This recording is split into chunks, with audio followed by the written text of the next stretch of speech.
Bakit nagpalit ng liderato sa Senado? May I be allowed to humbly move to declare all seats vacant, Mr. President? With 13 affirmative votes, 10 negative votes, and 1 abstention, the positions in all the positions in the Senate is hereby declared vacant. Bakit ito nilusog?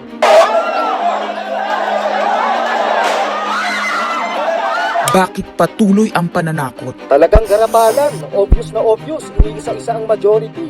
Bakit may panggigipit? Pinakakasuhan ng Ombudsman si Senator Rodante Marcoleta ng plunder at indirect bribery. Bakit may pambabaluktot ng kwento? Nililito nila ang publiko. Ang kainan ay naganap alas 4 ng hapon. Ang barilan alas 7.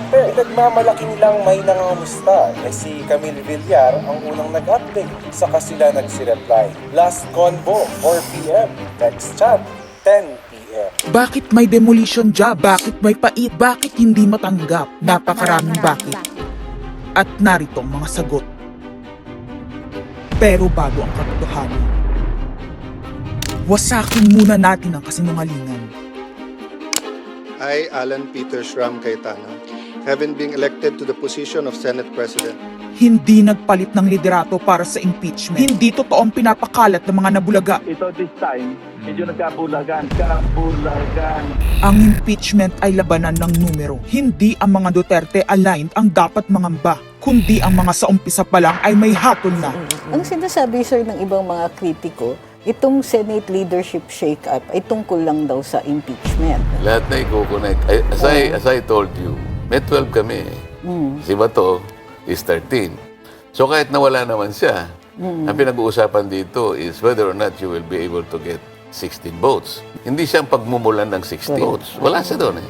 12 kami. Bakit kami magkuku? May 12 na kami kung ang pinag-uusapan lang natin eh, impeachment. Actually, 9 lang ang kailangan para ma-dismiss. Yes, 12 kami. So it's more than the required votes. But that's not the point. Ang ano kasi pinipilit nilang i-connect doon. Kaya ako natatawa.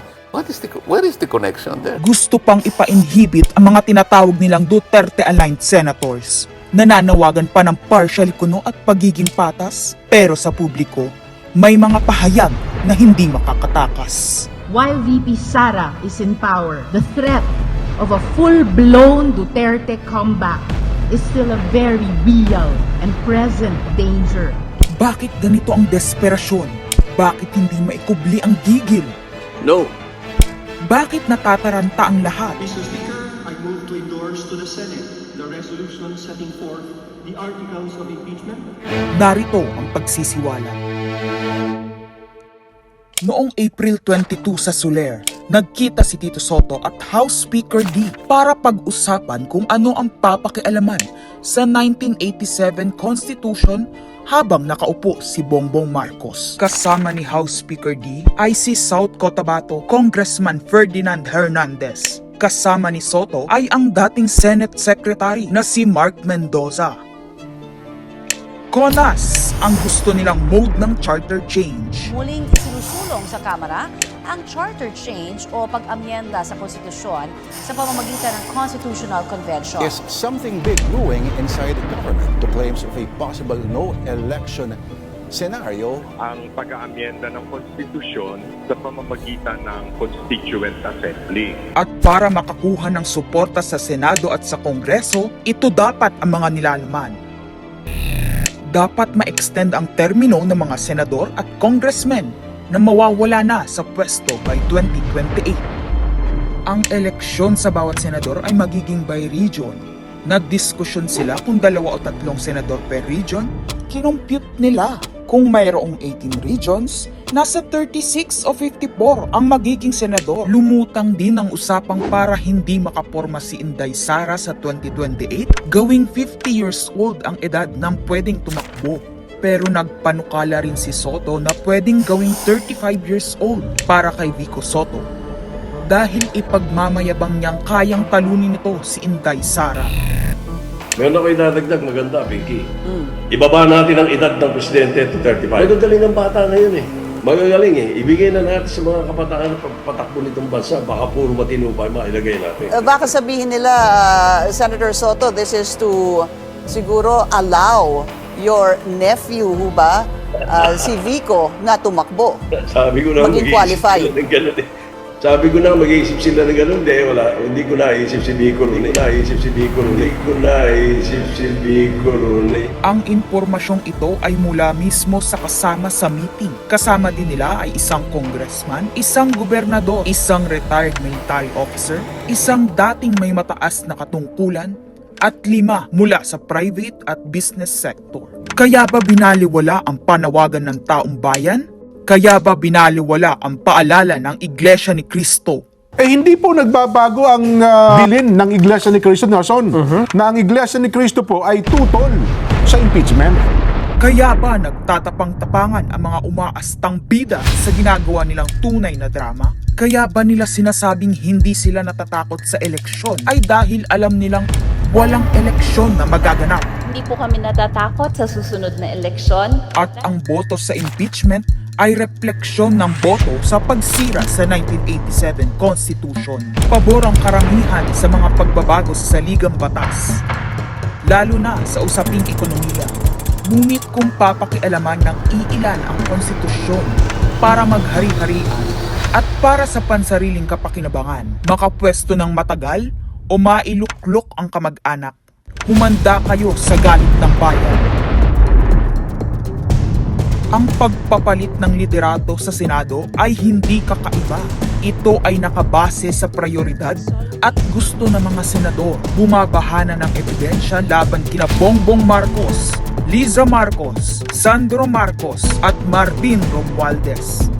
Kailangan ng may bayag sa Blue Ribbon Committee. Ipinangako na sa mga korap na mambabatas ang perang malilikom sa 2027. 2028 national budget. Dapat pigilan.